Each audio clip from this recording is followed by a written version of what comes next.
¿no? ¿Tú crees que hubiera sido un gran presidente, Pedro Aspe? También ahorita es dedazo, Jorge. Mira, yo creo que Luis Donaldo hubiera sido un gran presidente de México. Sí, bueno, era dedazo, perdón que te Sí. interrumpa, pero ese dedazo era el presidente. Sí. También. Sí. Está bastante interesante que habíamos tratado de conseguir por muchos lados, pero dijimos, ¿por dónde lo encontramos? Hasta que por fin dimos con él. Aristóteles Núñez Sánchez, él es, fue el jefe del SAT, sería el último antes el más reciente antes de Osvaldo Santín. ¿Cómo estás? Bien, Jorge. Bienvenido aquí al Bien, programa. gracias. ¿Cómo has estado? ¿Bien? Bien, un gusto saludarte. Hoy cuéntanos una cosa, mi querido Aristóteles, antes que nada, ¿de dónde eres? ¿Cómo inicias todo este rollo de la política? O, bueno, ¿en qué momento? ¿Dónde estudiaste? Con mucho gusto, Jorge. No soy político, No eres político. Y no lo voy a hacer nunca. ¿No te laten los No, políticos? no, fíjate que no. Yo me gusta más la parte técnica. Yo empecé, mi padre era servidor público, fue toda su vida servidor público. Yo nací en Oaxaca, en un pueblo que se llama Huajuapan de León, Oaxaca. Por cuestión circunstancial, porque mi familia no es de ahí. Mi familia es del estado de Guerrero, en Tierra Caliente, Guerrero, particularmente en una población que tiene actualmente 2,000 habitantes, se llama Tanganguato, Guerrero, en el municipio de Pungarabato, Ciudad Altamirano, Tierra Caliente, zona de Tierra Caliente. Eres muy joven, tú, ¿no? Es más o menos 48 años. 48. Jorge. Mi mamá de Veracruz, de una zona que también un pueblo muy pequeño, tiene menos de 7,000 habitantes, se llama Tezonapa, Veracruz, en la colindancia con Oaxaca, en una localidad que se llama Cozolapa, Oaxaca, y mi hermano y yo nacimos en Huajuapan de León. ¿Cómo se da este rollo? Digo, perdón que ahora sí que me meta, pero tu padre de Guerrero, tu madre de Veracruz y ustedes nacen en Oaxaca. Mamá de vacaciones en Tonalá, mi papá trabajando en Oaxaca, Tonalá, Oaxaca, mi papá trabajando en Oaxaca, en una brigada, mi papá era aprendiz de topógrafo. Ah, ok. De topógrafo, aquellos que hacen el alineamiento y la alineación de ciertas orografías allá. Y se conocen, se casan, y teniendo el trabajo de mi papá ahí en Huajuapan de León, ahí nace Francisco en el 68 y yo en el 69. ¿Llegas a hacer tu servicio social mientras estás durante la carrera o después de la carrera? Terminando la carrera. Llegas a hacer tu servicio social y ¿qué es lo que pasa ahí en Hacienda? Pues mira, me contrata un amigo. ¿Quién estaba secretario? Estaba de secretario un señor que se llama Pedro Aspe Armella. Pedro Aspe Armella. Y de subsecretario otro señor que se llama Francisco Gil Díaz. Perfecto. Entonces yo me quedé con la escuela de ambos, entré haciendo servicio social y como a los 4 meses del servicio social les dije ya me voy. Porque esto no es lo mío, me dijeron no, te vamos a contratar. Me contrataron, Jorge. Ahí estuve hasta el 98 en el área de recaudación. Ahí empecé mi carrera y mi trayectoria en el servicio público. Salí para estar un rato en la Secretaría de Comunicaciones y Transportes con unos amigos. Salí de ahí para ir a trabajar al Instituto para la Protección al Ahorro Bancario, lo que es el IPAP. Ya sé. En 1999, ahí conocí a José Antonio Meade. Después me fui en el 2003 a trabajar a la Financiera Rural, aquella institución que vino a sustituir al Ban Rural, ese banco que era que generaba un problema financiero para este país, era un banco quebrado y era una vía sin fondo, se estaban yendo todos los recursos ahí en lugar de beneficiar al campo, la verdad es que estaba perdiendo ahí por una mala administración que tuvieron durante décadas en ese banco. Financiera Rural fue algo que se fundó en la época de José Antonio. José Antonio, de hecho, es uno de los fundadores de esa institución. Llego a trabajar en la Financiera Rural y en el 2005 José Antonio me presenta a través de un amigo que se llama Osvaldo Santín a Luis Videgaray Caso. Luis me invita a trabajar al gobierno del Estado de México. Tampoco quería yo ir, pero ahí llegué y así empezó todo. Ahora, me gustaría saber tu sentir, dime una cosa, cuando te dices que te llama Pedro Aspe y Paco Gil, que te dice, no, espérame, tú te quedas, eres una gente muy brillante, porque sí, tienes muy buenos estudios, la gente habla muy bien de ti en ese aspecto, la verdad, y te felicito. Pero ¿cuál era tu sentir? ¿Qué pensabas tú de un secretario de Hacienda de aquella época? ¿Estabas en contra de su manera de...? No, yo creo que Pedro fue de los secretarios de Hacienda de los brillantes. No me llamó Pedro ni me llamó Paco, me llamó un director general. Pero ellos son los que querían que te quedaras. Ellos eran, pues, quién sabe, yo te digo algo, yo creo que Pedro no me conocía en ese entonces.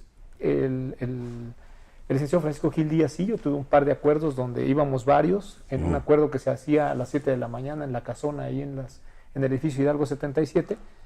Era el único que desayunaba en ese acuerdo, era Francisco Gil Díaz, como subsecretario. Todos los demás, los directores generales, nadie desayunaba por el nervio que existía. No, si el señor es muy duro, durísimo. Ah, Pedro Aspe hablas. No estoy hablando de Francisco Gil. Ah, ok. De Paco Gil.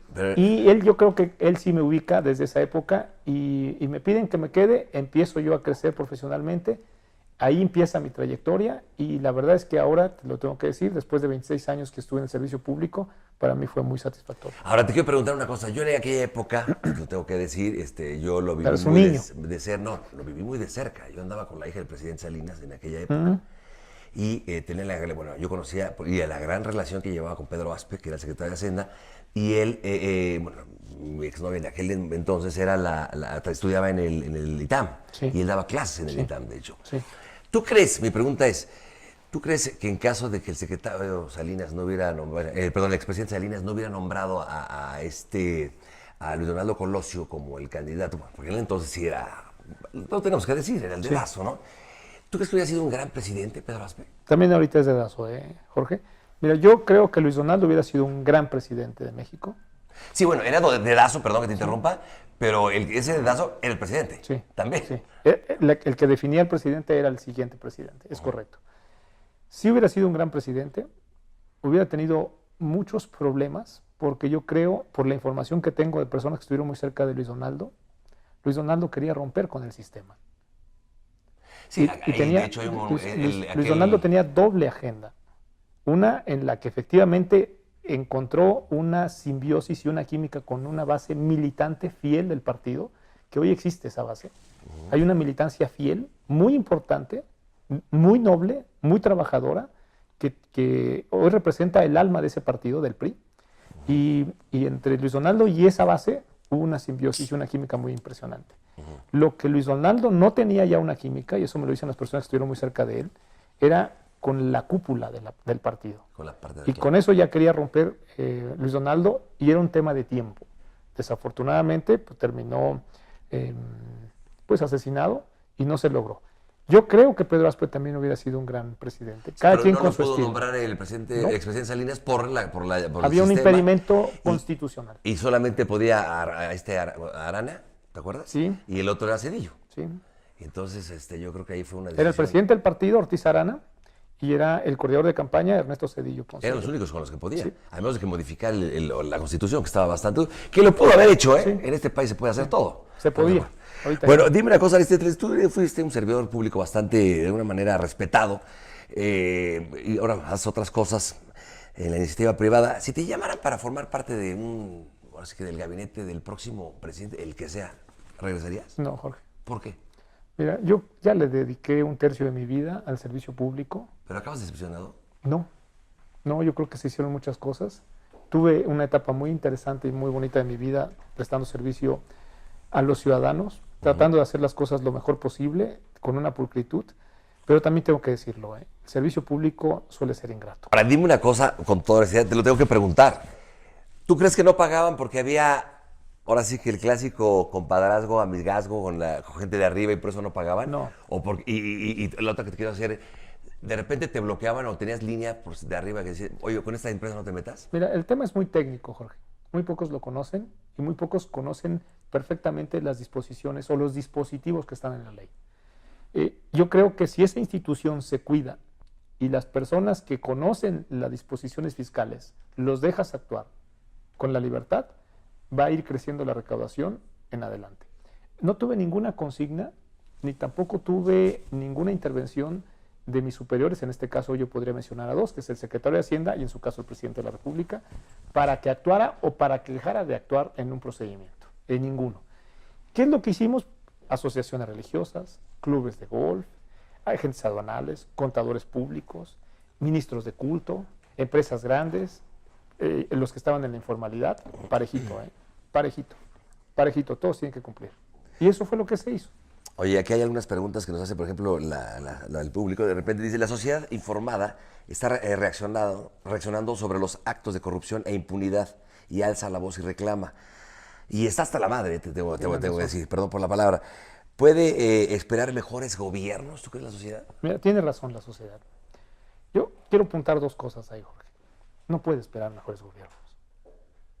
Sí, te lo digo y es triste. Con cualquier partido, ¿eh? Con cualquiera. No, bueno, no, es que los partidos no se salvan. Te voy a decir por qué. Porque aun cuando algunos piensan que la sociedad deja de cumplir con las leyes o es tan gandalla a veces, porque los políticos lo son, yo no coincido con esa forma vertical de ver las cosas. Yo lo que creo es que los políticos son tan gandallas como suele ser la sociedad todo ponderado. Estaba yo viendo un video apenas. Pararon un camión de Coca-Cola, ¿no? Gol. ¿Y qué es lo que hizo la sociedad? Empezó a recoger las botellas de refresco para consumirlas. Te doy otro ejemplo. En el pueblo de mi mamá, 2 jóvenes se robaron en la caja la nómina. Salieron en una motocicleta, es un pueblo de menos de 7,000 habitantes. Salieron en una motocicleta y el que venía atrás en la moto traía en las bolsas el recurso con el que se iba a pagar la nómina.